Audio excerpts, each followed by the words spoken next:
Hello everyone, welcome to missile classes. और आप सभी को अच्छी तरह से पता होगा हमारे यूट्यूब चैनल पे आप लोगों को हैशटैग करके ऑब्जेक्टिव क्वेश्चन बताया जा रहा है, जहां पे बेहतरीन तरीके से आप लोगों को एक्सप्लेन भी किया जा रहा है। फाइनली मैं आज आपके सामने लेकर आया हूं जियोग्राफी का हैशटैग नंबर 5।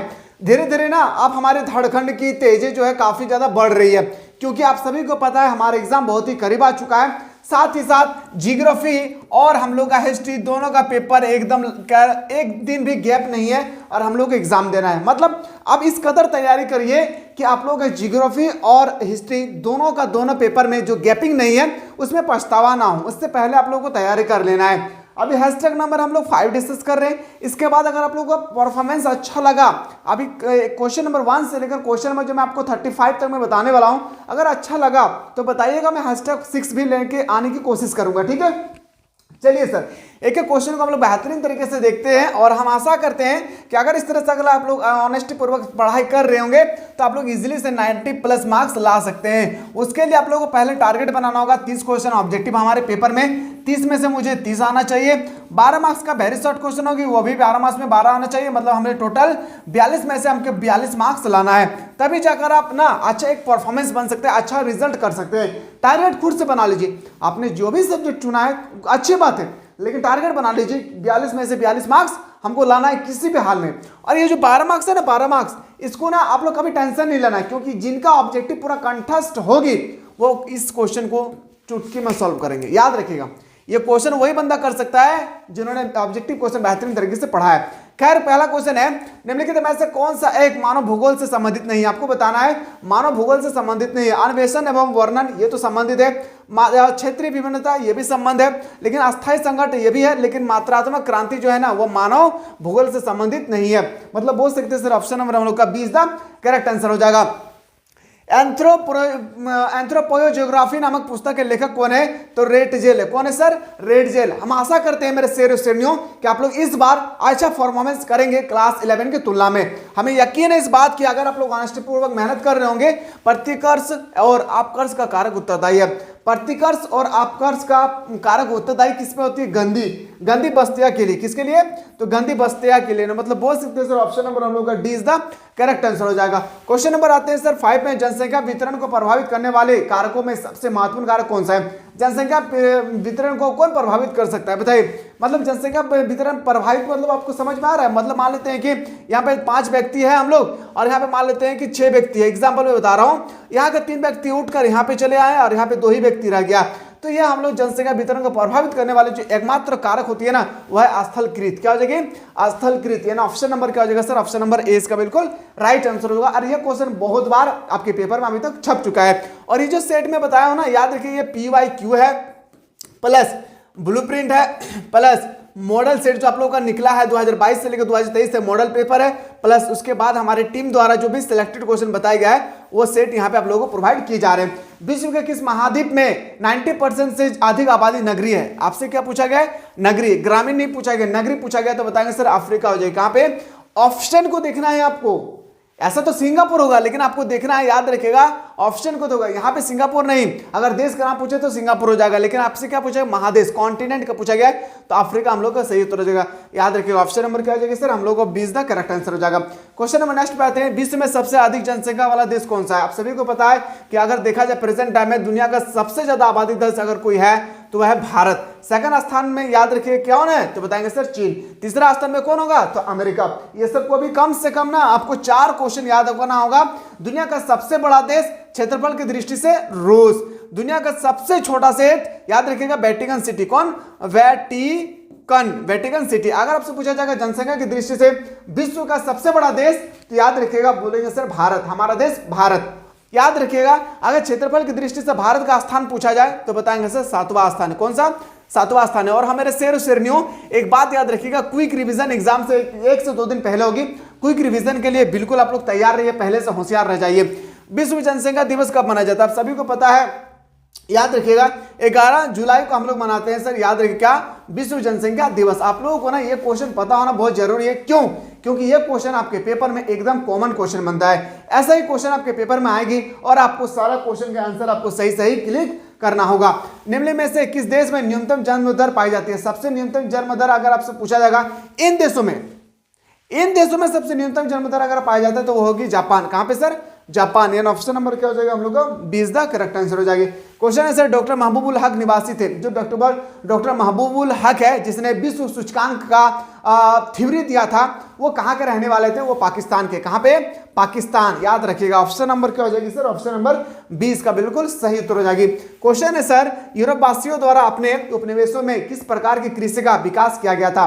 तो वो बताएंगे सर रोपण कृषि। अगर आपसे पूछा जाएगा सर रोपण कृषि में कौन कौन आएंगे, तो जैसे सबसे पहले हम लोग लिखेंगे चाय, दूसरा स्थान पे सर कहवा, तीसरा स्थान अगर पूछा जाएगा रबड़, चौथा स्थान में अगर आपसे पूछा जाएगा तो याद रखिएगा चाय, कहवा, रबड़, ये सब आपको याद रखना है। एक एक क्वेश्चन ना पूरा एकदम पूरा कंठस्थ कर लीजिए, कहीं से भी क्वेश्चन है, कैसा भी क्वेश्चन है, जिससे हमारे पेपर में नहीं छूटना चाहिए, ठीक है। और एक हो जाएगा सर कॉफी। क्या हो जाएगी?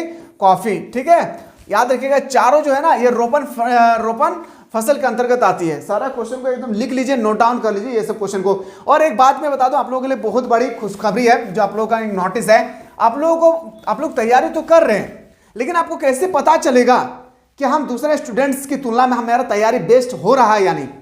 आप तो सिर्फ दूसरा स्टूडेंट का कंपेयर करते हैं ना। मान लेते आप जिस स्कूल या कॉलेज में पढ़ रहे हैं, उसी स्कूल या कॉलेज के स्टूडेंट्स के बीच में आप कंपेयर करते हैं।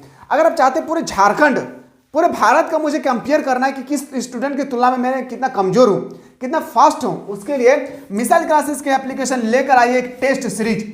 याद रखिएगा इस टेस्ट सीरीज के माध्यम से आप अपने आप को जज कर सकते हैं, आप दूसरे स्टूडेंट की तुलना में आपका रैंक क्या आ रहा है। इसमें एक टेस्ट सीरीज में 30 क्वेश्चन बताया जा रहा है, जहां पे सबसे पहले आप कितना क्वेश्चन सही किए हैं, कितना क्वेश्चन गलत किए हैं, कितना ऐसा क्वेश्चन है जो आपसे नहीं बना है। उसके बाद जब आप सबमिट करेंगे रिजल्ट को, मतलब टेस्ट लगाने के बाद जब आप सबमिट करेंगे, और याद रखिएगा 30 क्वेश्चन 30 मिनट का होगा। 30 क्वेश्चन 30 मिनट दिया जा रहा है। और याद रखिएगा यहाँ पे जैसे आप सबमिट करेंगे, कितना क्वेश्चन सही किए, कितना क्वेश्चन गलत, कितना क्वेश्चन आपको समझ में नहीं आया है, सारा चीज यहाँ पे आएगी। इतना आने के बाद आप 30 में से कितना क्वेश्चन आपका कितना मार्क्स आया, कितना क्वेश्चन सही हुआ है वो नहीं, कितना मार्क्स आया है वो आपको दिखेंगे। साथ ही साथ आप पूरे झारखंड में अगर एग्जाम दे रहे हैं तो पूरे झारखंड में आपका रैंक क्या आया।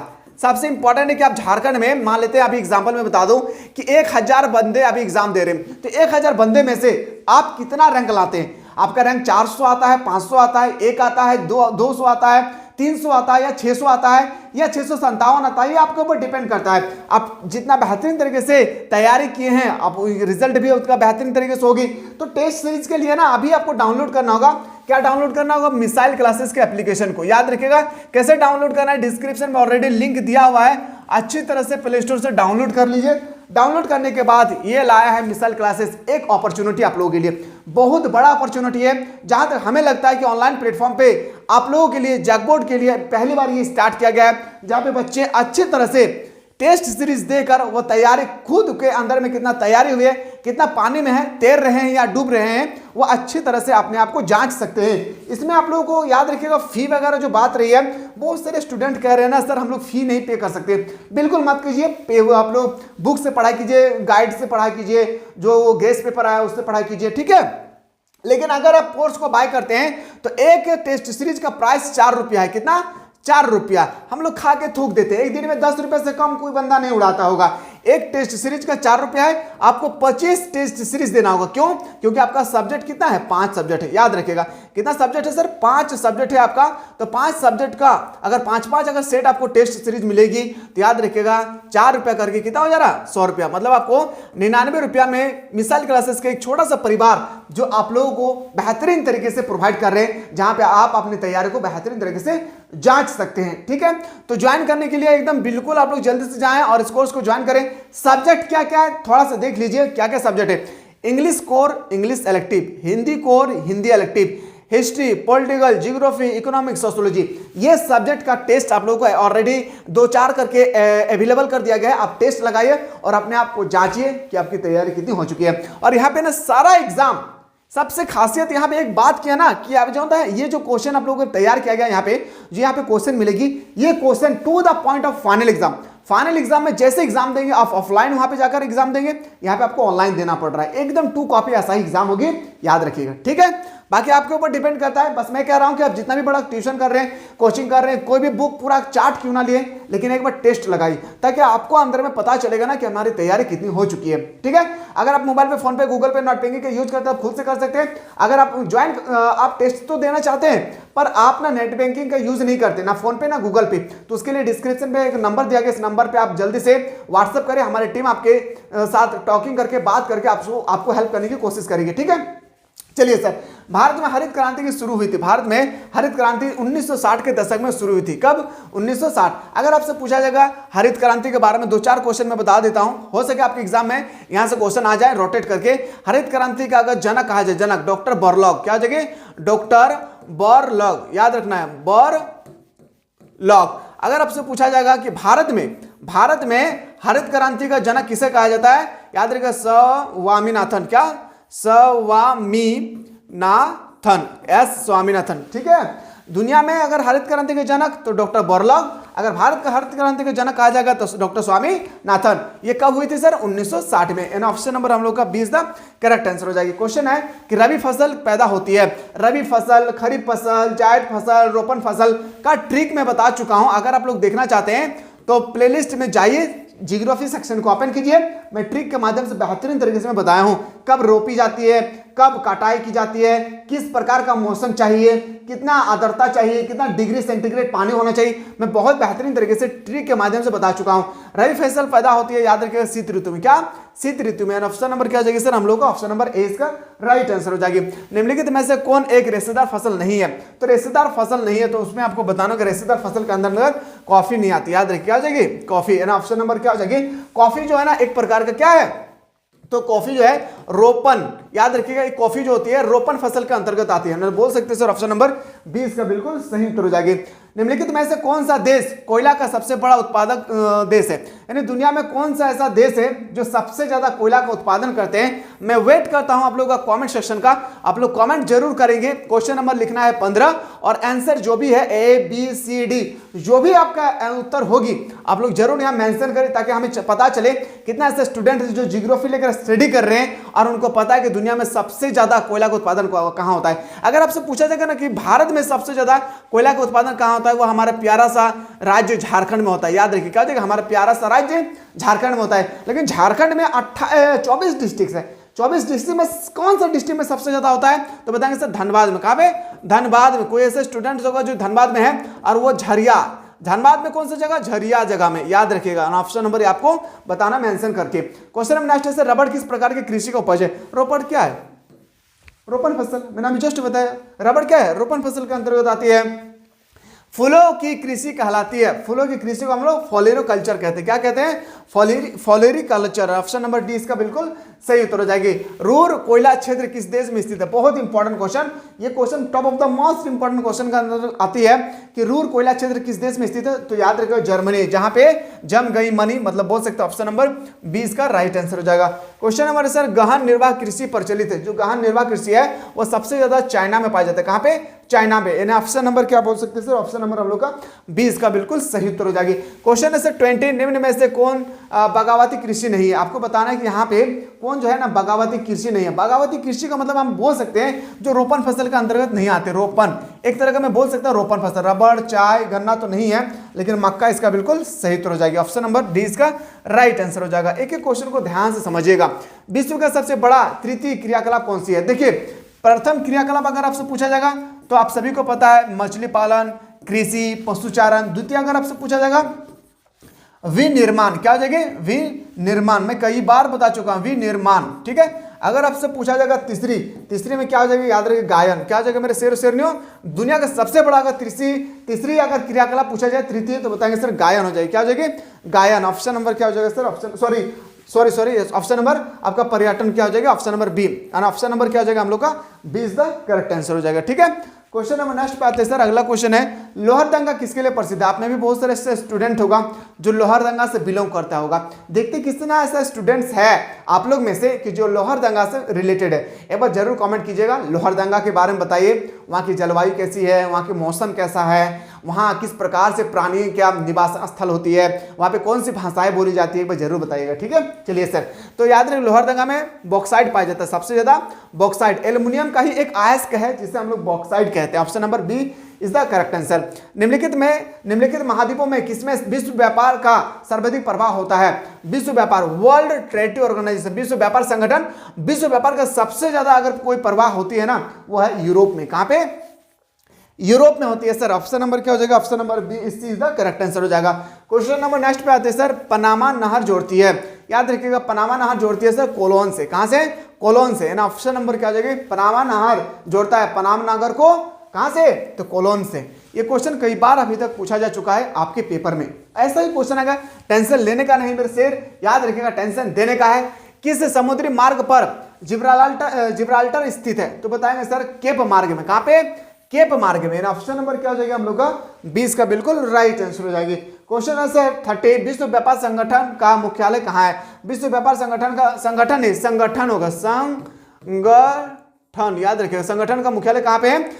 याद रखिएगा जेनेवा में है। कहाँ पे है? जेनेवा। ऑप्शन नंबर क्या हो जाएगा सर? ऑप्शन नंबर आपका बिल्कुल सही हो जाएगी डी। अगला क्वेश्चन है सर, निम्नलिखित में से किस प्रकार की बस्तियां सड़क, नदी या नहर के किनारे होती है? याद रखिएगा जब भी कोई बस्ती अगर सड़क होती है, बस्तियां सड़क, नदी और नहर के किनारे, नदी कैसे बहती है? इस तरह से नदी होती है, तो नदी के किनारे ही ना बस्तियां बनाई जाती है। इसको हम लोग क्या कहेंगे? रेखी कहेंगे। इसको हम लोग क्या कहेंगे? रेखी कहेंगे। अगर मान लेते इधर पानी है, मान लेते इधर क्या पानी बह रहा है, और पानी के जो सड़क होती है ना, सड़क वो क्या होती है? बिल्कुल क्या होता है? तो रेखीय होती है। मतलब बोल सकते हैं सर ऑप्शन नंबर क्या हो जाएगी? याद रखिए ऑप्शन नंबर आपका ए इज द राइट आंसर हो जाएगा। क्वेश्चन नंबर नेक्स्ट पे आते हैं सर, 2011 की जनगणना के अनुसार बिहार की जनसंख्या कितनी थी? बिहार की जनसंख्या अगर आपसे पूछा जाएगा तो याद रखिए कितना? 10 क्या हो जाएगी? 10.41 करोड़। क्या हो जाएगा? करोड़। अगर आपसे भारत का पूछा जाएगा, याद रखिए 125 करोड़ देशवासियों, मोदी कहता था ना मेरे 125 करोड़ देशवासियों, इन्हें बोल सकते हैं सर बिहार का 10.5 करोड़। यानी ऑप्शन नंबर बोल सकते हैं सर ऑप्शन नंबर ए इसका बिल्कुल। और सबसे ज्यादा का जनसंख्या घनत्व अगर पूछा जाएगा ना, तो वो भी बिहार होगी। क्या? सबसे ज्यादा जनसंख्या, भारत का वो राज्य का नाम बताइए जो सबसे ज्यादा जनसंख्या घनत्व पाया जाता है, तो वो बिहार। सबसे कम अरुणाचल प्रदेश। इसको भी आप एकदम कॉपी में कंठस्थ कर लीजिए, ऐसा ही क्वेश्चन आएगा। ठीक है, निम्नलिखित में से कौन सा भारत में पुरुष प्रवाह का मुख्य कारण है? भारत में पुरुष प्रवाह, पुरुष अपने घर द्वार को छोड़कर दूसरे जगह जब जाते हैं उसका क्या कारण है? विवाह के लिए? बिल्कुल नहीं। शिक्षा के लिए जाते हैं लेकिन चले आते हैं। लेकिन सबसे ज्यादा कोई मेन कारण है ना, वह है काम और रोजगार के लिए। क्या है? काम और रोजगार। आपके भी गांव में ऐसा बहुत सारे ऐसे व्यक्ति होंगे, याद रखिएगा। देखिए यहाँ पे ऐसा ना सोचिए कि यहाँ पे हम दूसरा भी शिक्षा के लिए भी दे सकते हैं, विवाह के लिए भी देख सकते हैं, लेकिन यहाँ पे मेन कारण, मेन कॉसेस पूछा गया है, तो बताएंगे सर वो काम और रोजगार होगी। आपके घर के आसपास में बहुत सारे ऐसे व्यक्ति होगा जो अपने घर द्वार को छोड़कर दूसरे राज्य के हैं कमाने के लिए, है ना। क्वेश्चन है सर, भारत में कौन से पड़ोसी देश की सबसे अधिक प्रवासी आते हैं? भारत में अगर आपसे पूछा जाए कि भारत में कौन सा पड़ोसी देश है सबसे ज्यादा आता है, तो बताएंगे सर वो हो गया हम लोग का बांग्लादेश। बांग्लादेश से सबसे ज्यादा जो है ना भारत में काम कर लेके आते हैं। ऑप्शन नंबर क्या हो जाएगा? सी इज द करेक्ट आंसर। किस पर्वत पर ऊटी पर्यटक केंद्र अवस्थित है? अच्छा, आप लोगों को पता है कि आप लोग जब ऊटी जाते हैं, ऊटी कहाँ पे है पता है? मैं बता दूं, तमिलनाडु में। कहाँ पे है? तमिलनाडु में। ठीक है, एक बार मैं आप लोग फिक्स में मेंशन करना चाहता हूं, अगर आप लोग टेस्ट सीरीज देना चाहते हैं तो बिल्कुल अभी डाउनलोड कीजिए मिसाइल क्लासेस के ऐप को। कैसे डाउनलोड करना है? अगर आपने पहले से डाउनलोड करके रखा है तो आप जल्दी से जाएं और ज्वाइन करने की कोशिश करिए। मिसाइल क्लासेस के ऐप को डाउनलोड करिए प्ले स्टोर से, और डाउनलोड करने के बाद याद रखिएगा आपके सामने बहुत सारे कोर्सेस होगी। आपको ध्यान देना है कहाँ पे? तो आपको टेस्ट सीरीज में ध्यान देना है। ठीक है, जैसे यहाँ पे लगाओ और 30 में 30 लगाओ और लाने की कोशिश करो। तो इस तरह से ना टेस्ट सीरीज बहुत बेहतरीन तरीके से बनाया गया है। टेस्ट सीरीज की खासियत यह है कि आप टेस्ट देने के बाद आप पूरे झारखंड में आपका रैंक कितना रहा है वो आपको बताएगा। ऐसा तो हम बोल सकते हैं कि हम दूसरा स्टूडेंट से हम ज्यादा पढ़ाई कर रहे हैं, लेकिन आप अपने आपके आसपास के स्टूडेंट से कंपैरिजन करने से नहीं होगा, पूरे झारखंड का एक बार देखिए आपका रैंक क्या रहा होगा। ठीक है, इससे आपका जो तैयारी है ना और स्ट्रांग हो जाएगी। ठीक है, मिलते हैं इसी तरह से एक नया वीडियो में हम लोग #नंबर 6 में। तब तक लोग स्वस्थ रहे, मस्त रहे, पढ़ाई में व्यस्त।